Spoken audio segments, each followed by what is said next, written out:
എല്ലാ പ്രിയപ്പെട്ടവർക്കും നമസ്കാരം. ഇത് സജ്ന. ഇന്ന് നമ്മൾ നോക്കാൻ പോകുന്നത് നിങ്ങൾ ഇതുവരെ അറിഞ്ഞിട്ടില്ലാത്ത, എന്നാൽ ഇപ്പോൾ നിങ്ങൾ അറിയണമെന്ന് യൂണിവേഴ്സ് ആഗ്രഹിക്കുന്ന ഒരു മെസ്സേജ്. അത് എന്താണെന്ന് നോക്കാം. എപ്പോഴും പറയുന്നത് പോലെ ഇതൊരു ജനറൽ റീഡിംഗ് ആണ്. റെസനേറ്റ് ആവുന്നവർ മാത്രം എടുക്കുക, അല്ലാത്തവർ വിട്ടുകളയുക. ഇതൊരു ജെൻഡർലെസ്, ടൈംലെസ് റീഡിംഗ് കൂടിയാണ്. നിങ്ങൾ ഏത് സമയത്ത് കാണുന്നോ അപ്പോൾ മുതൽ നിങ്ങൾക്കിത് റെസനേറ്റ് ആവുന്നതായിരിക്കും. റീഡിങ്ങിലേക്ക് കടക്കുമ്പോൾ ഒരു ഒറ്റപ്പെടലിൻ്റെ എനർജിയാണ് എനിക്കിവിടെ കാണാൻ സാധിക്കുന്നത്. അതൊരു പ്രണയ നഷ്ടമാവാം. ജീവിതത്തിൽ എല്ലാം ഉണ്ടെങ്കിലും സ്വന്തം പ്രശ്നങ്ങൾ പറയാനോ ഒന്ന് സംസാരിക്കാനോ ആരുമില്ല എന്നൊരവസ്ഥ. ഒരു പക്ഷേ നിങ്ങൾ വിവാഹം കഴിച്ചൊരു വ്യക്തിയാവാം. ഈ ബന്ധം നിങ്ങൾ ആഗ്രഹിച്ചതുപോലെ അല്ല എന്ന് നിങ്ങൾ തിരിച്ചറിയുകയാണ്. ഒരു ശ്വാസം മുട്ടൽ അനുഭവിച്ചാണ് നിങ്ങൾ ജീവിച്ചു തീർക്കുന്നത്. ആകെ ഒരു സ്റ്റക്കായ സിറ്റുവേഷനിൽ ആണെന്ന് കാണുന്നു. മാനസികമായും ശാരീരികമായും സ്റ്റക്കാണ് നിങ്ങൾ. ജീവിതത്തിൽ ഒരു ബാലൻസ് കൊണ്ടുവരാൻ സാധിക്കുന്നില്ല നിങ്ങൾക്ക്. പങ്കാളിയിൽ നിന്ന് പലപ്പോഴും കുത്തുവാക്ക് കേൾക്കേണ്ടി വരുന്നുണ്ട്. ചിലപ്പോഴെങ്കിലും നിങ്ങളും പ്രതികരിക്കുന്നുണ്ട് എന്ന് കാണുന്നു. സ്തംഭനാവസ്ഥയിലായ ഒരു ബന്ധത്തിന് നേരായ കമ്മ്യൂണിക്കേഷനാണ് ആവശ്യം.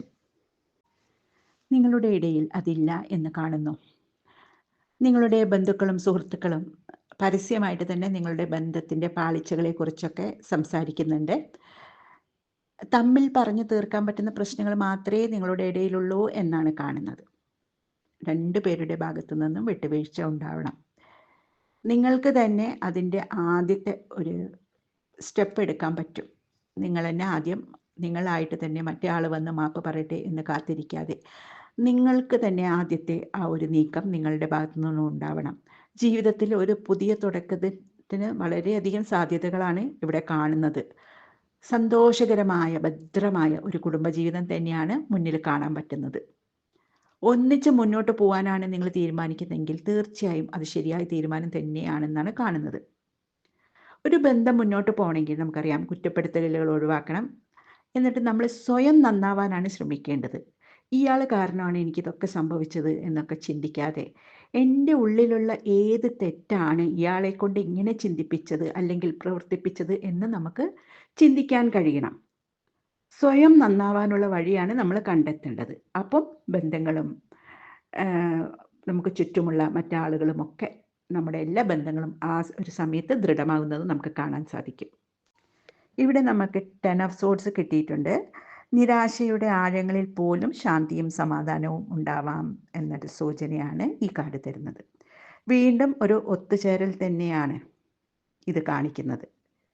ഈ ഒരു മെസ്സേജ് നിങ്ങൾക്ക് തരാനാണ് യൂണിവേഴ്സ് ആഗ്രഹിച്ചത്. വീണ്ടും ഒന്ന് ചേരാനായി നിങ്ങൾ നിങ്ങളെ തന്നെ മെച്ചപ്പെടുത്തി നിങ്ങളിൽ ഉണ്ടായിട്ടുള്ള തെറ്റുകുറ്റങ്ങൾ ഏതാണെന്ന് കണ്ടെത്തി അത് തിരുത്തി സ്വയം മെച്ചപ്പെടും. നിങ്ങളുടെ പങ്കാളി നിങ്ങളെ ഇഷ്ടപ്പെട്ടു തുടങ്ങും. അത് ശക്തമായ ഒരു ബന്ധമായി തന്നെ തുടരുകയും ചെയ്യും. ഈ റീഡിംഗ് നിങ്ങൾക്ക് ഇഷ്ടപ്പെട്ടു എന്ന് വിശ്വസിക്കുന്നു.